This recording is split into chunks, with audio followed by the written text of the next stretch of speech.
Depois de uma queda de 50% nos últimos 4 meses e um momento de estabilização na faixa dos 60, 70 mil dólares, agora o Bitcoin vive um momento de encruzilhada para definir se a gente vai ver uma recuperação no curto e médio prazo, com o Bitcoin retomando patamares ali de 100 mil dólares, eventualmente buscando novas máximas históricas no ano de 2026, ou se a gente vai ver uma continuação desse inverno cripto, desse ciclo de baixa, com eventualmente o Bitcoin buscando patamares mais abaixo de preço e seguindo o padrão que ele costuma seguir em um ano de baixa. E existem diversos cenários possíveis e diversos fatores que estão afetando o preço do Bitcoin. Quando a gente olha para alguns gráficos, a gente entende algumas correlações e o que pode, de fato, jogar o mercado mais para baixo ou causar uma recuperação daqui para frente. São esses cenários, são esses fatores que a gente vai discutir no vídeo de hoje. Entender esse momento de encruzilhada, esse momento decisivo que o Bitcoin está passando e entender qual a melhor tomada de decisão para esse momento. Para que no final do vídeo de hoje você consiga investir do jeito certo, que é o foco aqui do canal. Então considere se inscrever se você já acompanha meu conteúdo e ainda não está inscrito, que a gente está muito perto de bater a nossa meta de 15 mil inscritos.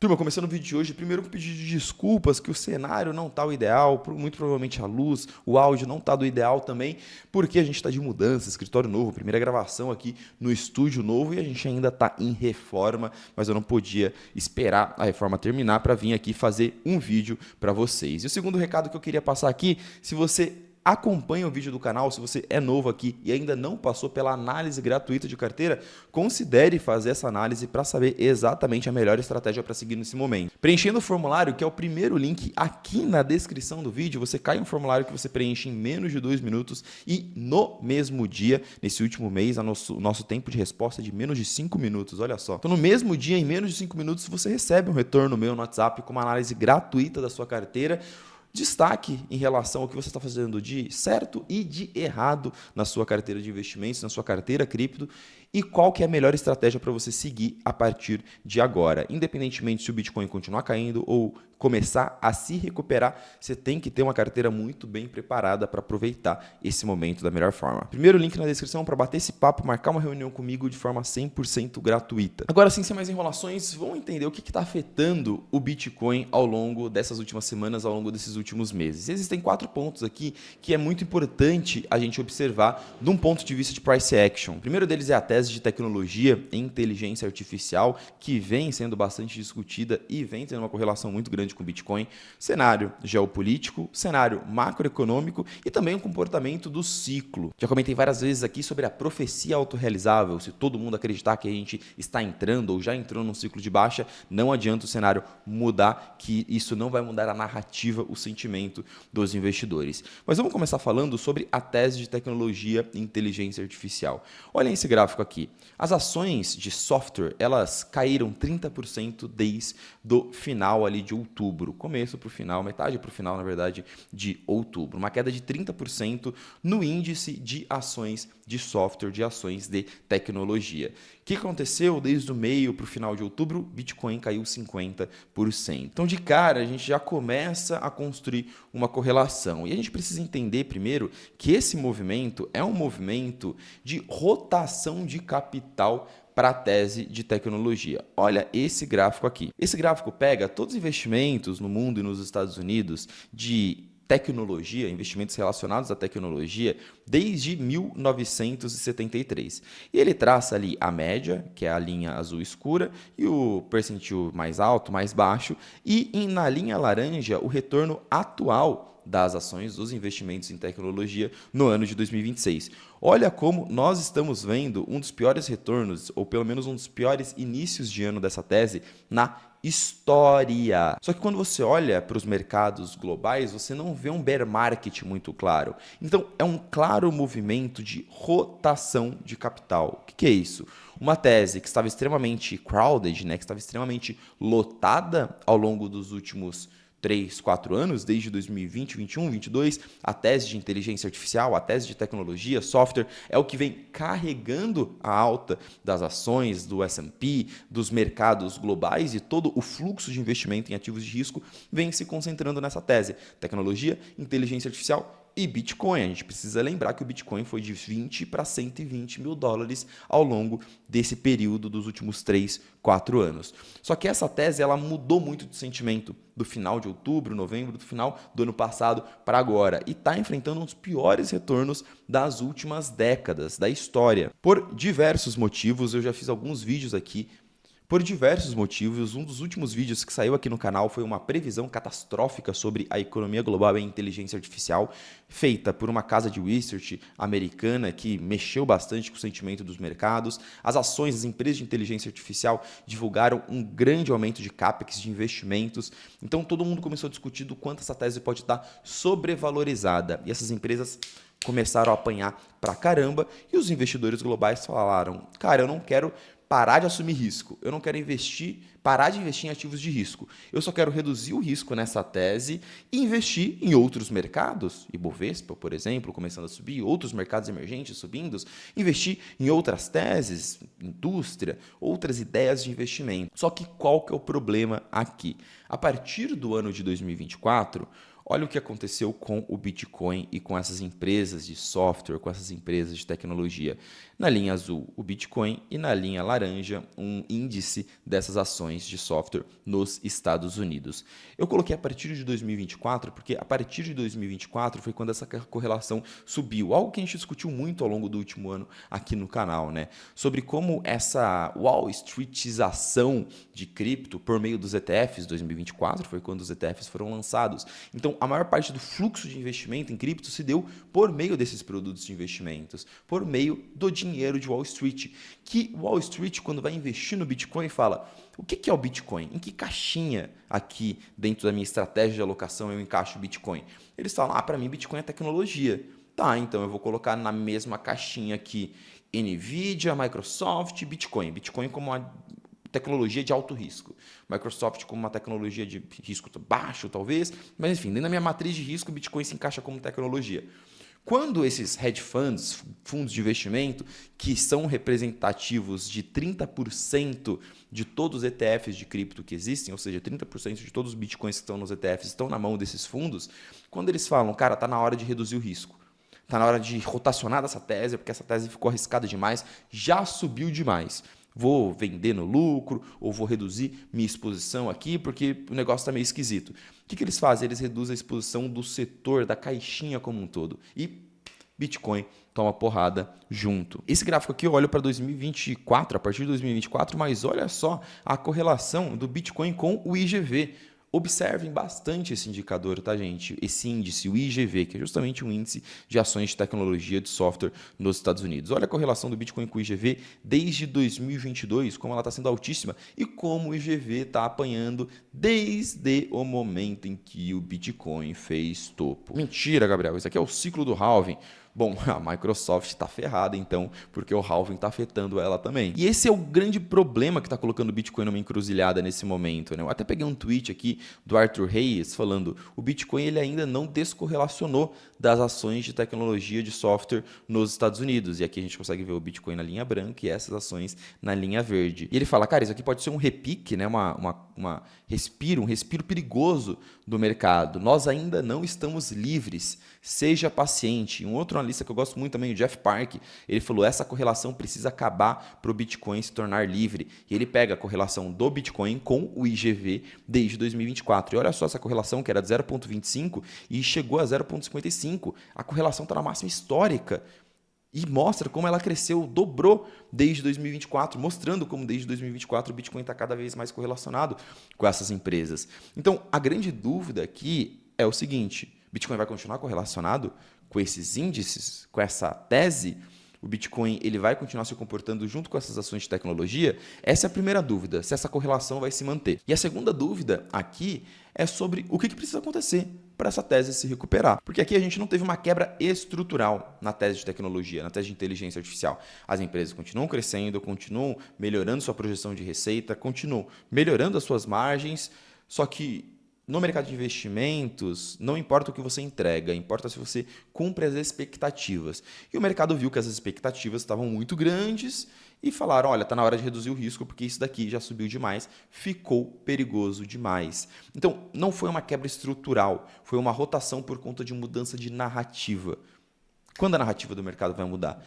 E esse tipo de coisa é complicado de prever. Então, enquanto a narrativa estiver jogando contra essas empresas, é complicado imaginar que a narrativa vai jogar a favor do Bitcoin, ao menos que a correlação seja quebrada. Como o nosso querido Jeff Park falou, essa correlação precisa ser quebrada para o Bitcoin se tornar livre, voltar a ficar livre. Eu concordo 100% com essa visão, é a mesma leitura que eu tenho do mercado no momento. Mas beleza, não dá para a gente se atentar apenas, se restringir apenas a essa leitura que eu fiz aqui. A gente precisa discutir sobre outras coisas que estão acontecendo nos mercados. Uma delas é o cenário geopolítico. Eu não quero me aprofundar aqui em discussão sobre o que está acontecendo no mundo, tá? Porque não é a minha especialidade, mas eu gostaria de discutir um pouco o comportamento do Bitcoin e como que isso pode afetar mercados globais. Acho que o primeiro risco aqui que todo mundo sabe é a gente ver um conflito mais duradouro e um conflito que escala cada vez mais. Isso faz um movimento de risk-off, de redução de risco no mundo inteiro e pode gerar uma crise inflacionária, por exemplo, por meio de choques no preço do petróleo, e essa crise inflacionária afetar grandes potências mundiais, como a China, como os Estados Unidos. Isso impactar expectativas de corte de juros, e a gente sabe que existe um possível efeito cascata de um conflito maior e mais duradouro. Tipo de coisa que eu não sei avaliar, que eu não sei analisar, que eu não sei metrificar as probabilidades. O que dá pra gente fazer é brincar com alguns números, tá? Existe uma matriz que mostra como que o Bitcoin se comporta quando o mundo está em risco. Esse gráfico aqui ele pega na linha vertical o índice, o indicador de risco geopolítico, então quanto mais para cima ele está, maior o risco geopolítico, e na linha horizontal a performance do Bitcoin no período de um dia, 2 dias, 5 dias, uma semana, 2 semanas e um mês. E a gente consegue ver alguma coisa bem interessante, né? Quando o risco geopolítico está acima de 60, 60, 80, 60 a 100, né? Que é um risco geopolítico alto, o Bitcoin costuma ter boas performances num período de até um mês. Então, é uma visualização interessante aqui, né?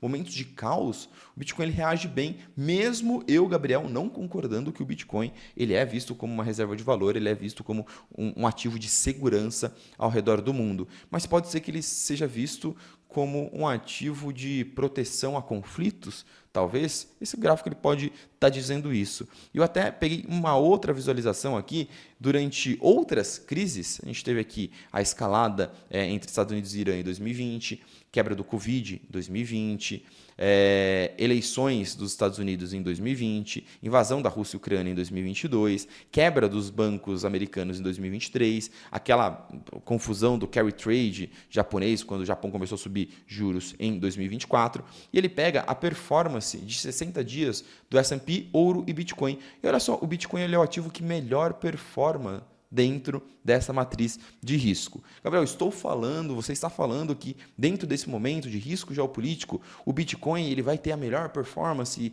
ele vai reagir bem?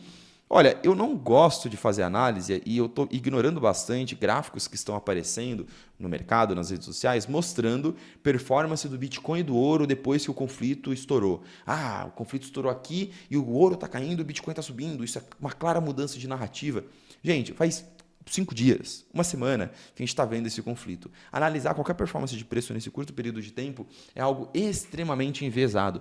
Embora eu esteja mostrando dados para vocês que dizem que, historicamente, em momentos de grandes conflitos, o Bitcoin performa muito bem, isso não é garantia de nada.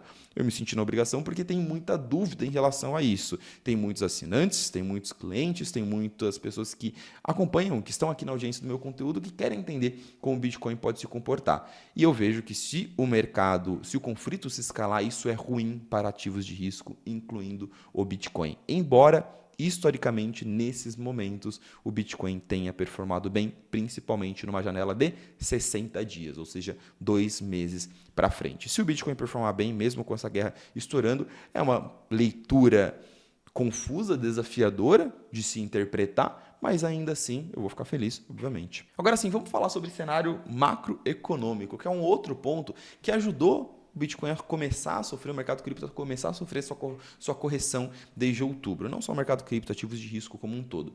Lembre de outubro, né? Vamos contar a historinha de outubro de 2025. A gente teve paralisação do governo americano. Aí o Fed falou, Jerome Powell falou que os cortes de juros não estavam garantidos em dezembro de 2025, todo mundo esperava isso, e aí dados macroeconômicos começaram a sair a partir de novembro, dezembro, mostrando inflação alta, o mercado de trabalho resiliente, a probabilidade do corte de juros foi para a cucuia, janeiro não teve corte de juros, com o Fed extremamente rigoroso, lançam o nome do novo presidente do Fed, que é um cara extremamente contra juros baixos, incentivos econômicos.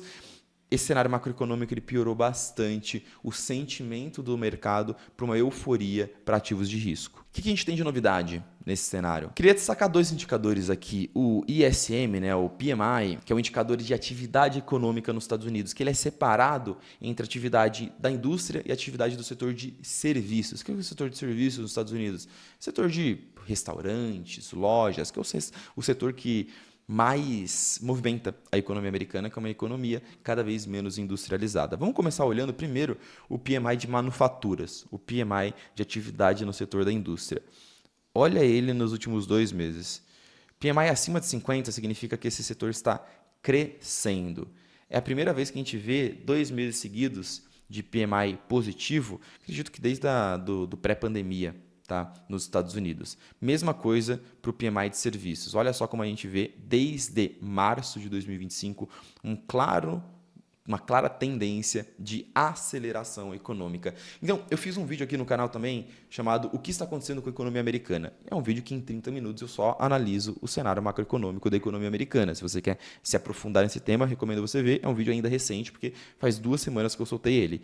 A gente está vendo um claro movimento de reaceleração da atividade econômica nos Estados Unidos. O que eu estou querendo dizer com isso? A gente está olhando PMI, mostrando o setor de serviços forte, a gente está olhando o setor de indústria também forte, só que quando a gente olha mercado de trabalho, a gente vê mercado de trabalho resiliente nos Estados Unidos, não contratando tanto, mas não demitindo tanto também. Quando a gente vê inflação, a gente vê uma inflação ainda pegajosa, porque as empresas estão conseguindo repassar preço e as famílias estão consumindo. Então, é um cenário de no lending. O que é o cenário de no lending, Gabriel? Todo mundo esperava que o Fed fizesse um movimento de subir os juros, isso desacelerasse pra caramba a economia americana, e aí o Fed ia ter que cortar juros para reacelerar a economia americana. Fale bem ou fale mal, mas o Jerome Powell conseguiu fazer o que era o seu plano.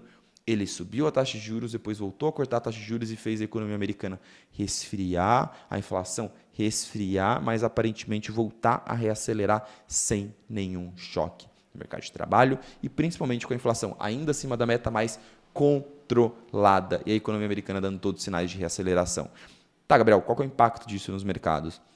O impacto disso é que o mercado olha e fala: se a economia está bem, por que corte de juros? O Jerome Powell não gosta de corte de juros. Kevin Warsh, que é o próximo presidente do Fed, não gosta de intromissões exageradas do Fed na economia. A visão do Kevin Warsh é de que se a economia está bem, o Fed não tem que mexer, não tem que botar o dedo. Bom, o mercado olha para isso e fala: cara, se for para ter corte de juros, vai ter que ter lá para setembro, porque não tem o menor motivo para ter corte de juros agora. Ou seja, o cenário macroeconômico também não mudou. O cenário macroeconômico que estava negativo, agora está um pouco mais neutro, porque a economia está forte, isso é positivo, mas não tem mais aquele estímulo de corte de juros. Então a gente fica muito na mão do primeiro tópico da conversa de hoje. O primeiro tópico da conversa de hoje é a tese de tech inteligência artificial, que o Bitcoin está extremamente correlacionado. Então a gente chega na conclusão, pelo menos é a minha conclusão do vídeo de hoje, de que se a narrativa em torno dessa tese não mudar, vai ser muito difícil visualizar também uma narrativa, uma mudança de sentimento pro Bitcoin. Porque a gente precisa ver uma mudança de sentimento em relação a um desses pontos. Se o mercado ficar mais otimista com a tese de A, talvez o mercado se recupere. Se o mercado ficar mais pessimista com os conflitos geopolíticos, talvez o Bitcoin caia, mas é muito importante entender como ele vai se comportar em cada um desses pilares. E o que a gente consegue ver aqui é um cenário muito claro de incerteza de curto prazo, de nenhuma mudança de narrativa de curto prazo, mas de um otimismo de longo prazo. Por que eu estou falando isso? Porque a gente não teve nenhuma quebra estrutural de tese, nenhuma quebra estrutural de ciclo, nenhuma quebra estrutural de fundamentos. A tese de tech continua forte, A tese de inteligência artificial continua forte, embora esteja passando por um momento de rotação, não houve nenhuma quebra. O cenário geopolítico, óbvio, é uma caixinha de surpresa, mas o cenário macroeconômico também não houve nenhuma quebra estrutural, porque a gente ainda tem uma tendência de manter juros baixos ou até mesmo abaixo do patamar que está atualmente pelos próximos anos nos Estados Unidos. Hoje, quando a gente olha o cenário macroeconômico nos Estados Unidos, o cenário é de economia forte e juros abaixo do patamar que está agora, pelos próximos, pelo menos, 18 a 24 meses, o que é muito positivo para ativos de risco. E aí você pode me dizer, mas Gabriel, o comportamento do ciclo, não sei o que, bear market e tudo mais. Tá bom, vamos tentar ser pragmático, não tentar adivinhar o que pode acontecer com o mercado, mas lidar com as métricas, com os indicadores do nosso lado, o que o momento atual nos diz em termos de performance histórica, do que fazer. Presta muita atenção nesse gráfico aqui, é o gráfico mais importante do vídeo de hoje. Aqui em cima, a gente tem a performance média do Bitcoin quando você compra Bitcoin, quando o índice de medo e ganância bate extremo medo, abaixo de 20. E a performance para os 18 meses para frente. Abaixo, você tem a performance média do Bitcoin quando você compra Bitcoin, quando o medo e ganância está acima de 80, ou seja, extrema ganância. Olha que interessante. Vamos começar com o gráfico de baixo. Ele mostra que quando você compra o Bitcoin, quando o mercado está ganancioso, no curto prazo, nos primeiros 6 meses, você tende a ter uma performance muito boa. Porque o Bitcoin está ganancioso, o mercado está ganancioso, todo mundo quer comprar, fica mais ganancioso. Então, quando você compra Bitcoin na ganância, você corre o risco, ou seja, na média, na verdade, nos próximos 4 meses, no curto prazo, você vai estar tendo uma performance média de 100%. Você dobrou seu dinheiro, você dobrou seu capital em 4 meses. Só que no longo prazo, você está quase no 0 a 0. Agora vamos ver o contrário. Vamos ver comprar Bitcoin no extremo medo. No curto prazo, você fica com retorno negativo. Olha só, até 6, 7 meses, o retorno é negativo. Que é o que está acontecendo, né?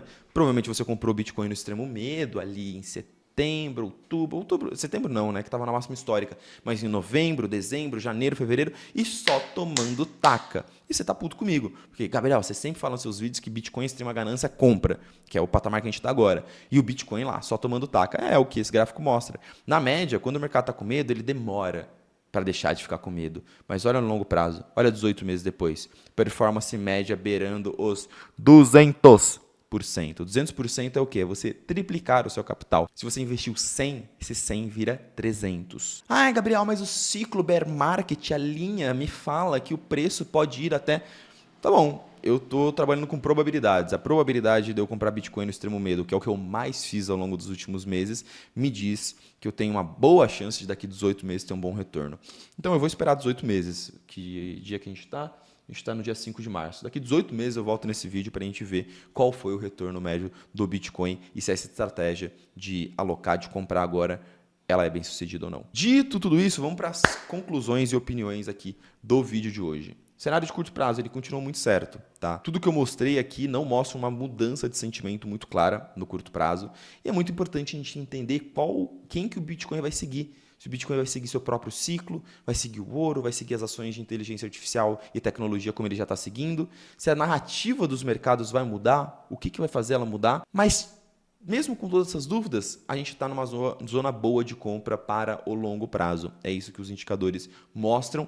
E é isso que vem sendo feito, que eu venho fazendo tanto com os meus clientes, com os meus alunos e na minha carteira pessoal ao longo dos últimos meses, aproveitando esse momento de baixa para fazer DCA, para comprar de forma recorrente, para acumular bons ativos, porque eu tenho certeza que em um período de 6, 12, 18 meses, os preços estarão num patamar melhor em comparação ao que estão agora. E é isso que importa, a gente investe para vender em momentos de euforia, como eu sempre falo aqui, vender em momentos que o mercado está ganancioso e comprar em momentos que o mercado está desesperado. E pode ser que você compre e venda apenas 1, 2, 3 vezes no ano. É doloroso ficar a maior parte do tempo sem fazer nada. mas é a melhor estratégia a se fazer. Lembrando que se você está com a sua carteira no prejuízo e está confuso em relação à estratégia que seguir daqui para frente, o que fazer nesse momento, o que comprar, análise gratuita, consultoria gratuita da sua carteira, primeiro link aqui na descrição, você conversa comigo, a gente marca uma reunião e bate um papo sobre a sua carteira, sobre como melhorar o seu retorno. E se você gostou do vídeo de hoje, gostou do conteúdo de hoje, considere se inscrever aqui no canal, deixar o like e eu te vejo no próximo vídeo.